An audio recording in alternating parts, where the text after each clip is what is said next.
ये दुनिया हुजूर जे साम्हूं आहे हिननि जो देवबंदियुनि जो हिकिड़ो मौलवी आहे मौलवी अब्दुल करीम बेर वारो लाड़काणे जो कंबर जे भरिसां बेर आहे उन जो हिकिड़ो मुरीद आहे नौंदेरे जो अब्बासी आज़ाद उन किताब लिखियो आहे अनवारे करीम उन अनवारे करीमी किताब में उन लिखियो आहे त असांजो मौलवी साहब बेर वारो हिकिड़े ॾींहुं कुझु माण्हू विया हुते सांझे जी नमाज़ हुते पढ़ियूं सांझे जी नमाज़ पढ़ी पोइ वरी वेठा गॾिजी ज़िक्र कयूं क़ादरी सिलसिले वारो ज़िक्र छो त इहे बेर वारा हालेजीअ वारा कंहिं न कंहिं तरीक़े सां या लिंक जे पाण खे ॻंढींदा आहिनि त बाबा असां हज़रत रोज़े धणीअ जा मुरीद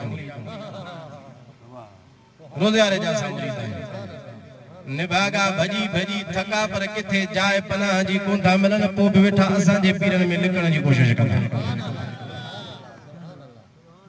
जे मुरीद सॼायो था त पोइ मुर्शिद वारो अक़ीदो बि त रखो न मुरीद त उहो आहे जेको मुर्शिद वारो अक़ीदो रखे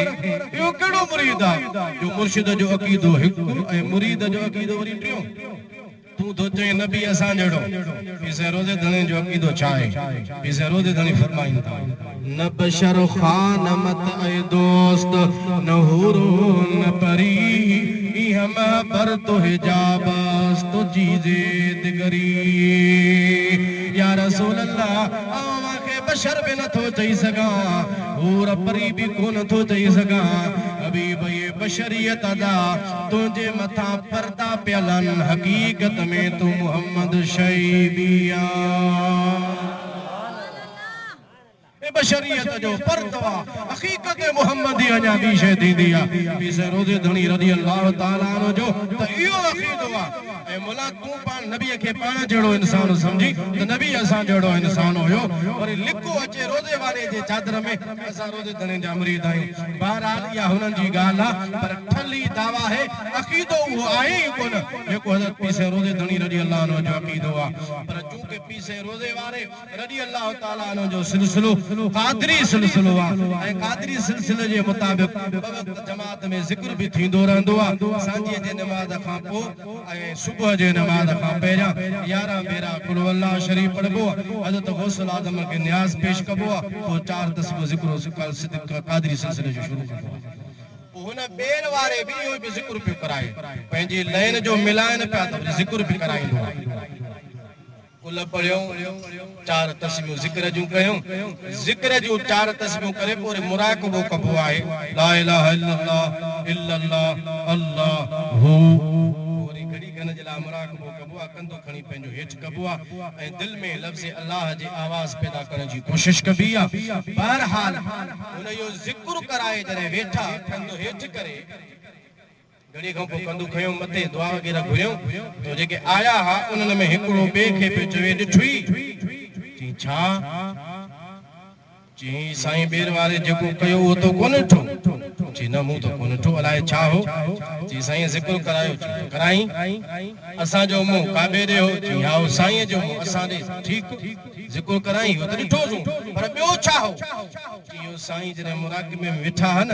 तव्हां कोन ॾिठो मूं ॾिठो त साईं ईअं जीअं ई वेठा हा ओभर साईं जो मुंहुं हो जीअं ई वेठा इन पासे ॾे साईं हेठि झुकी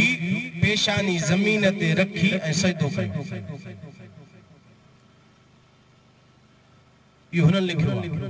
अब सजदो जे अलाह खे कबो त हेॾे मुंहुं कबो या बैतुल्लाह हेॾे मुंहुं करे सजदो कबो बैतुल्लाह जे मुंहुं करे ख़ुदा खे सजदो करणो आहे ॿिए पासे जो त मुंहुं कोन कबो हिन खणी ओभर मुंहुं इहो सवाल हुन जे मथां आहे उहो पंहिंजे जाइ ते यार मुंहुं न ॾिठो हाणे हल त साईं खां पुछूं त या माजरा छा आहे मुआमिलो छा हो अवां इहो कीअं हिन पासे इन टाइम ते सजदो कयो पुछूं था आया बेर वारे खां पुछनि था साईं अवां मुराक़बे खां बाद में सजदो कयो ज़िक्र खां बाद में मुराक़बे में सजदो अवां कयो इहो छो बेर वारे चयो तवज्जो सां मुस्लमानो ॿुधजो देवबंदियुनि जो मौलवी आहे उन्हनि जो पीर आहे मौलवी अब्दुल करीम बेर वारो थो चवे मां इन टाइम ते ॾिठो इन टाइम ते मूं ॾिठो त रूए ज़मीन ते जेके भी शयूं हुयो सब अल्लाह खे सजदो करे रहियो हुयो जॾहिं मूं ॾिठो त सभई शयूं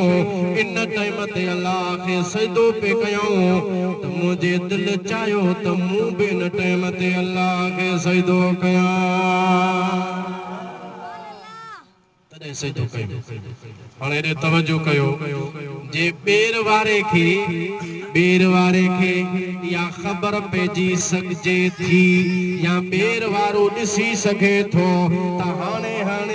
रूए ज़मीन ते जेके बि शयूं आहिनि चाहे ॿेर में हुजनि कंबर में हुजनि लाड़काणे में हुजनि सखर में हुजनि कोटकी में हुजनि नवाबशाह में हुजनि सांगड़ में हुजनि कराची में हुजनि सिंध में हुजनि पंजाब में हुजनि बलूचिस्तान में हुजनि ॿिए सूबे में या मुल्क में हुजनि हुन कंहिं हिकिड़ी शइ जी ॻाल्हि कान कई ॿेर वारो थो चए मूं ॾिठो रूए ज़मीन जूं जेके बि शयूं हुयूं सभिनी अल्लाह खे सजदो पे कयो मूं चयो त मां बि सजदो कयां तॾहिं मूं हिन टाइम ते सजदो कयो अदा इंसाफ़ जी ॻाल्हि कयो जे देवबंद जे मौलवी ॿेर वारे जी नज़र रूए ज़मीन जे शयुनि ते पहुची सघे थी त पोइ आमिना जे लाल जी नज़र मुबारक बि पूरी दुनिया ते पइजी सघिजे थी सुभान अल्लाह नारे तकबीर नारे रिसालत नारे तहकीक नारे हैदरी तुझो पीर मुझो पीर नारे विलायत तव्हां पंहिंजे मौलवी साहब जे लाइ लिखियो वेठा आहियो त हुनजी नज़र एतिरी वञी पहुती उहो तव्हांखे शिरक नज़र कोन आयो नाजाइज़ नज़र कोन आयो त रूए ज़मीन ते हूअं चवंदा आहियो नबीअ जी नज़र नथी पहुची सघे अलाह वारनि जी कोन थी पहुची सघे हज़रत गौसुल आज़म जी नथी पहुची सघे अलाह जे कंहिं कामिल बाने जी नथी पहुची सघे जेकॾहिं तव्हां सुन्नी असां मञूं था तस्लीम कयो वेठा आहियूं असांखे शिरक जी फतवा थी लॻे न अवां शिरक था कयूं अहिड़ी नज़र त अल्लाह जी थी सघे थी काननि जी किथां थी सघंदी जे असांजे मथां शिरक जी फतवा आहे त पोइ वॾा मुशरिक तव्हां आहियो जो तव्हां ॿेर वारे जे लाइ मञो वेठा आहियो उहे ज़मीन जी उन ते नज़र पई जेकॾहिं उन जी पइजी सघिजे थी ऐं उन जे लाइ अहिड़ी नज़र मञण में शिरक नाहे त पोइ गौसुल आज़म जे लाइ अहिड़ी नज़र मञण बि शिरक नाहे जे अवां जे मुला जी लिखी त ठली करामत मिड़ई ठाहिण जे लाइ त माण्हू ॿुधनि त असां वारा बि को हेॾा कमाल जा साहब आहिनि असां वारनि खे बि का नज़र हेॾी थींदी आहे पवंदो कुझु कोन अथनि हो नज़र रसूलुल्लाह जी मञणी कोन था त हिननि खे उहा नज़र थींदी किथां अल्लाह पंहिंजे हबीब जे लाइ फरमायो इन्नहु हुव समीउल बसीर मुंहिंजो हबीब ॿुधंदड़ बि आहे त मुंहिंजो हबीब ॾिसंदड़ बि आहे चओ सुभाणे ऐं मुस्तफ़ा जो अज़ीम शान मौजूदो आहे अल्लाह तबारक व तआला खां दुआ है अल्लाह ताला मुंहिंजो चवण अवां जो ॿुधण क़बूल फरमाए जन दोस्तनी प्रोग्राम कयो अल्लाह ताला उनखे दीन दुनिया जो सआदत नसीब फरमाए व आखिर दावाना अल्हम्दुलिल्लाहि रब्बिल आलमीन